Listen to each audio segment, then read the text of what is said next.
আল্লাহ পাক দ্বীনদার এবং এই দ্বীনকে সাহায্য করবেন কিয়ামত পর্যন্ত। সুবহানাল্লাহ। যারা দ্বীনের উপরে অটল থাকবে, অবিচল থাকবে, তারা যতই দুর্বল হোক, সংখ্যায় যতই কম হোক, আর জালেম কাফের মুশরিক তারা যতই শক্তিশালী হোক, সংখ্যায় যত বেশি হোক, তাদের বিপরীতে আল্লাহ রাব্বুল আলামিন এই সংখ্যালঘু দুর্বল মুসলমান ঈমানদারদেরকে যুগে যুগে সাহায্য করবে। অতীতেও সাহায্য করেছেন।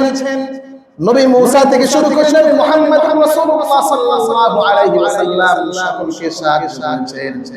কিয়ামত পর্যন্ত যে সমস্ত ঈমানদাররা আল্লাহর দ্বীনের উপরে অটল থাকবে, অবিচল থাকবে, প্রত্যেক দলকে আল্লাহ রাব্বুল আলামিন সাহায্য আর সহযোগিতা করবে।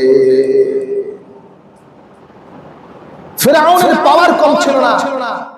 বনি ইসরাইলকে উদ্দেশ্য করে ফিরআউন বলছে, ইয়া কওমি আলাইসা লি মুলকু মিসর ওয়া হাযিহিল আনহারু তাজরি মিন তাহতি আফালা তুবসিরুন আম আনা খায়রুম মিন হাযাল্লাযী হুয়া মাহিন।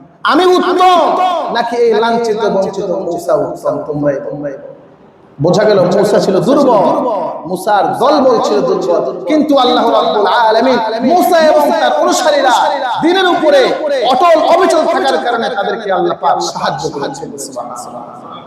এই কারবালার এই আশুরার আরেকটি শিক্ষা হলো যে আল্লাহ রাব্বুল আলামিনের হাতে যুগে যুগে জালেমরা ধ্বংস হয়েছে। কিয়ামত পর্যন্ত যারা এই পৃথিবীতে জুলুম করবে, জালেমের ভূমিকা অবতীর্ণ হবে, যুগে যুগে আল্লাহ রাব্বুল আলামিনের কুদরতি হাতে তারা ধ্বংস হবে। এটা আল্লাহ পাকের একটা সিস্টেম, একটা নীতি। দুনিয়াতে জুলুম করে দীর্ঘ সময় কেউ পৃথিবীতে টিকে থাকতে পারেনি, কিয়ামত পর্যন্ত কেউ টিকে থাকতে পারবে না।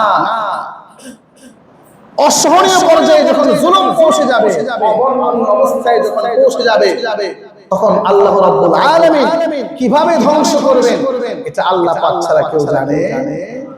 এই আশুরার আরেকটি শিক্ষা হলো যে আল্লাহ